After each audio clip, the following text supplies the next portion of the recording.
Before we get to today's hand, where we feature two guys who have stacks of cash to their name, we're going to tell you about how you can start your bankroll, get your stacks of cash on Nitrogen Sports Poker Room. It's a Bitcoin-only poker room, which is fantastic for many reasons, one of which is you get withdrawals super fast, like between 10 and 20 minutes usually. It's awesome. But also, free rolls, free rolls, free rolls. Poker Guys free rolls are exclusive for you if you sign up using the link in the description of this podcast. That way you get access to the 500 millibit free roll this Sunday, January 29th. That's about $500. Yeah, you got to get in on it. It's free. Get into the poker. It's going to be fun. Phil Ivey, Patrik Antonius, hundreds of thousands of dollars, very little hair. That's what we're talking about here in this huge, really cool pot between Ivey and Antonius in the Full Tilt $1 Million cash game. So they're just super deep, first of all. The effective stack, they actually have almost the same amount, but it's like 250 blinds each. And this pot is going to get enormous. Yeah, because it's going to be big hands. Yes. That's what it's going to be. It was suggested to us on Twitter by Siavash Sabet. If you have a suggestion for the breakdown, tweet it at us and include a YouTube link. Get ready, because we're going to break this hand down as we go. Tough. That's for sure. I'm an amateur. Tony G with Kojak there. 2000 plate. Racing up to 2000. It's almost as if the confidence is just feeding upon itself. With each hand, he gets more and more confidence. A call from Phil with pocket nines, and a call from the big blind of Patrik Antonius with the weak ace, ace 4. Queen 9 ace. Well, oh wow, what a flop here. We've got a monster. We've got a set of nines for Phil Ivey. We've got an ace here for Antonius. 5,000. He's got top pair. Ivey with bottom set. And if you get cute with it, Tony G, he's got a gut shot here. He can catch a 10 to make Broadway. Phil Ivey leading out with his set. He's not interested in just trying to pick the 5,000-6,000 up there or get a small continuation bet. Pass. Tony G gets away from his king jack, and it's just Patrik Antonius and Phil Ivey, the two big losers of the game so far today. Nice. Oh, wow, and that is such a gin card there. The ace of spades on the turn. Antonius got trip aces, but Ivey's got a full house, nines full of aces. The pot is already nearly $17,000. It does bring a flush as well, so that may slow Patrik Antonius down. And of course, his kicker isn't that strong either with the 4. But I'll be shocked if he doesn't call this. Ivey is not out of the woods, though. A queen, an ace, or a 4 would kill Ivey. Pot is $31,700. Do you think there's actually any way that Patrik Antonius can actually lay this hand down? There's not really a lot he can actually beat here. Called 15. Well, he definitely doesn't have a raising hand. He doesn't have much of a kicker. He can't beat an ace, he can't beat spades, and he can't beat a set. David Tuckman is right here. There's a lot of stuff that Antonius can't beat, and I agree with the British guy, and I'm not talking about David Tuckman and his put-on accent. I'm talking about the other guy who's doing the commentary, that Antonius could actually find a fold here because it's actually really hard to think of hands Ivey would play this way that ace-4 is okay against. The key thing to think about here is the flop play.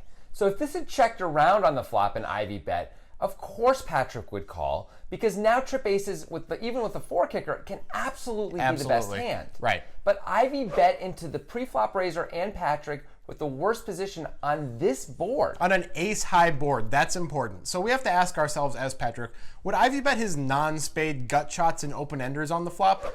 Probably not. Maybe the open-ender, Jack 10, but probably not the gut shots because it's so unlikely he's going to get a fold and he doesn't have enough equity that he wants a call. If he had a combo draw, he now has a flush. Right. So that's bad for Patrik. If Ivey had a hand like he has, now Antonius is in really big trouble, obviously. And those are the most likely hands for Ivey to have. So we think Antonius should actually be folding this turn. It seems crazy because it's such a strong hand, but at the same point, what can we beat? We can't beat anything. We can beat Jack 10 if Phil Ivey somehow decided to play it like that, but would he really Why bet would the he flop? bet the turn? Even if he bet the flop, would he bet the turn? Both of these things seem very unlikely. Yeah.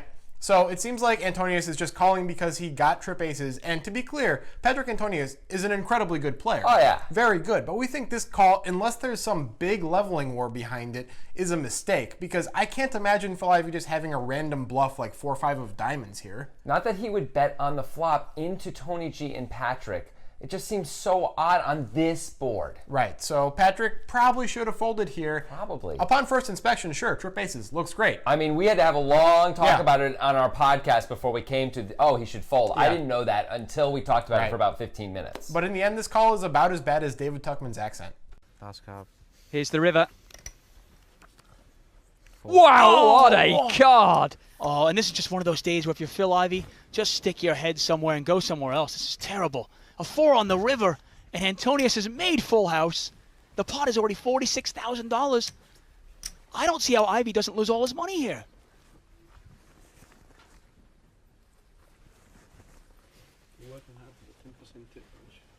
You got to realize if a queen had come out or an ace, you get away from the 9s, but not the 4. 4 is the absolute joker for Patrik Antonius. Unbelievable. That's all I can say. He's played his get out of jail free card. And now it's just a question of how much he can get out of it. That's a $40,000 bet from Phil Ivey. $40,000 bet. The pot is now $86,000, and the action is on Antonius. And do you just move in here? I think he does. I think he's just going to move his chips in.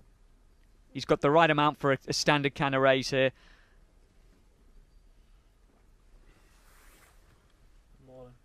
And sure enough, there it is. Patrik Antonius moves all in. Patrik moves all in. How much is it? How much is he moving in for? I think they pretty well had almost exactly the same amount of chips at the start of this hand. You're right. Patrik Antonius started the hand with $143,000. Phil Ivey with $142,000. And this pot size is $207,000. I want to say about 90 to call. 85. That's going to make this pot almost $300,000. And I can't see how Phil can get away from this. He's not going to give him ace-queen. He can't really give him ace-9. The only hand he's really losing to here is ace-4. But would Patrik Antonius make this move with anything else? King flush.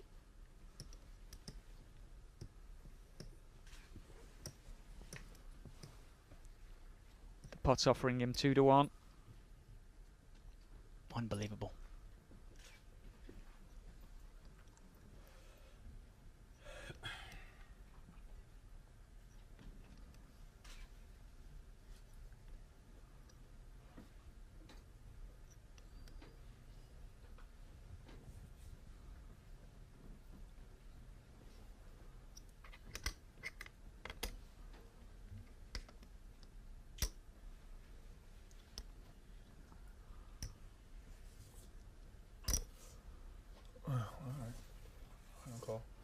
Cool.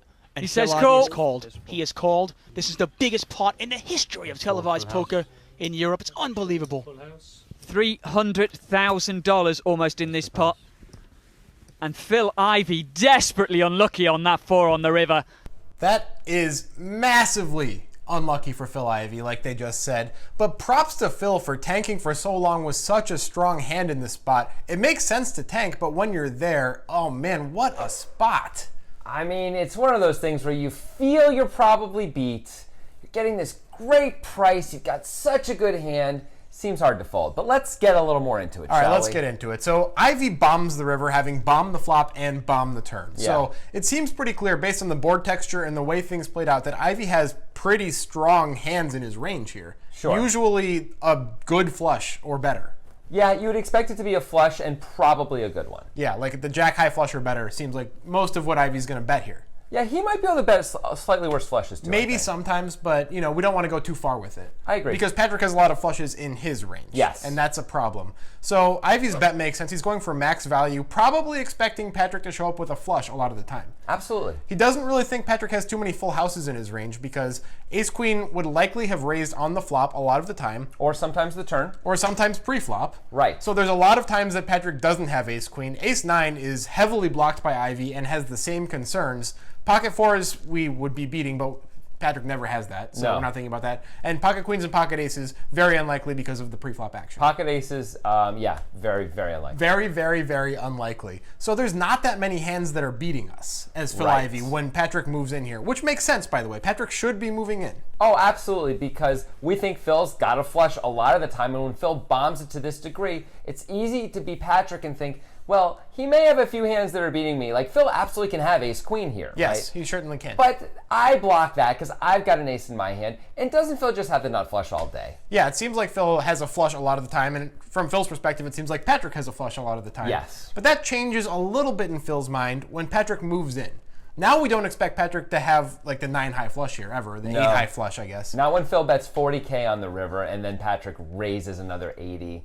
Why would Patrik do that? He would probably just call because Phil's been representing a very strong hand all the way through. Right. So if Patrik moved in with, say, the 8 high flush, he's usually only going to get called by better and fold out worse. Right. One of those game theory disasters that we hate. Yep. So Patrik moves in with his ace 4, though, which makes sense and is so unfair to Ivey that it's the 4 on the river. It's not a queen. Yeah. It's not the last ace. It's a 4. Right. It's super unfair. So now we're Phil Ivey, and we have to figure this out. And there's one key question here.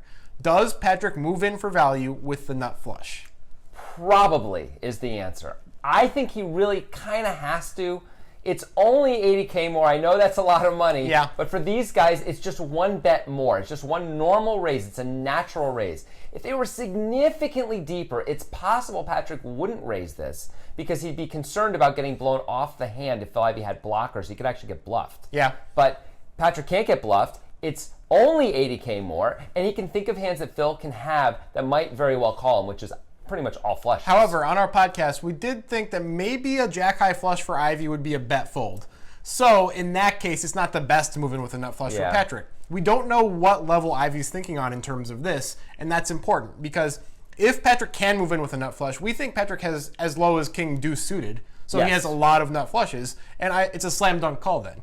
But if Absolutely. Patrik is not moving in with that, then Ivey has to strongly consider folding, which clearly he did. So he thinks maybe Patrik doesn't do this with the nut flush every time. The thing is, ultimately, Phil is getting an outrageous price. He's getting 2.5 to 1. Yeah. Is that right? Like, that's so good. He has to be right like something like 28% of the time. Phil has one of the best hands he can ever have here. He can have ace queen, he can have ace 9. This is the third best hand he can really ever show up with when Tony G opens pre-flop. Yeah. Phil's going to 3-bet his queens and aces almost always. You would think so. So this is just kind of impossible to fold here. Right. It just really sucks, though. As you can see, the way Phil is thinking on the river is, this is a horrible place I'm in my life. This is the devil's playground. Yeah, Phil's definitely sitting there thinking something like, did Patrik just take a break from like another photo shoot to River of 4 on me? Did that just really happen? Yeah, this is not fair. This is Yeah. not fair. I'm Phil Ivey. I'm supposed to win this hand. It would have been an incredible fold. We certainly can't fault him for calling No. here. But it just makes sense to call, even though it sucks. It sucks. If you want to hear our responses to our favorite comments from you about this video, click right up here. Phil Ivey, it sucks when he loses, right? Because he's the guy you root for. I mean, We've done hands where Phil Ivey loses. We've done hands where Phil Ivey wins. Yeah. If you want a little of both of those medicines, click right up there. Yeah, medicine. Yeah, that's what I'm talking It's a totally about. normal thing to say. That's what I said. People say that. Also, check out our podcast where we go into crazy detail about this hand. Much more than I thought we would, actually. 50 minutes we talked about this hand. I can't believe some of the things we figured out. Right. Like, I didn't know that it was a bad call by Patrik on the turn until we talked about it Right. for a really long time. If you want to hear us grind the gears and have our thought process come out over the air, check out that podcast if that sounds like something interesting to you. And if it doesn't, or either way, really, subscribe to our YouTube channel.